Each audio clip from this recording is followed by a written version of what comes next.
بعض اوقات جب یہ تکبر کی بات ہوتی ہے نا تو دلوں میں خیال ہی آتا ہے یہ پیسے والے تکبر کرتے ہیں، ہم تو غریب لوگ ہیں، ہم کہاں تکبر کرتے ہیں۔ یہ بھی بڑی غلط فہمی ہے۔ تکبر کے علماء نے 8 ریزن لکھے ہیں۔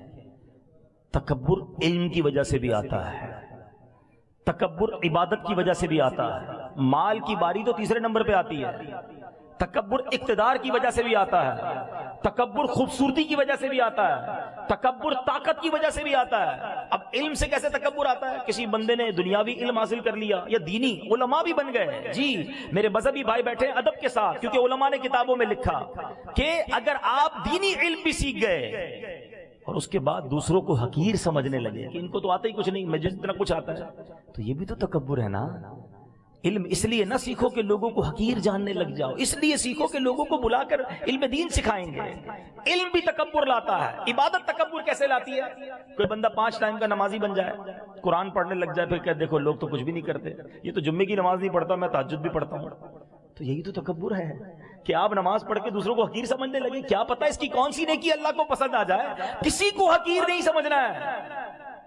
ایک بار سفیان ثوری رحمۃ اللہ تعالی علیہ اپنے بیٹے کے ساتھ ایک سفر پر جا رہے تھے، ایک سرائے خانے پر رکے، دونوں باپ بیٹے سو گئے، پورا قافلہ بھی تھا، سب سو گئے۔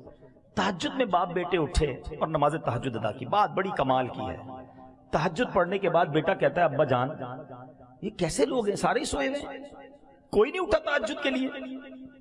والد صاحب نے جو بیٹے کو جملہ کہا نا، اللہ کرے دل میں اتر جائے، کہتے بیٹا تو بھی سویا رہتا تو بہتر ہی تھا۔ آئی سمجھ میں بات؟ بیٹا تو بھی سویا رہتا تو ٹھیک تھا، تہجد پڑھ لی، اب تجھے سارے حقیر لگنے لگ گئے، اس سے بہتر تو بھی سویا رہتا تو ٹھیک تھا۔ عبادت کرو، روزے رکھو، حج کرو، نمازیں پڑھو، مگر دوسروں کو حقیر نہ سمجھو۔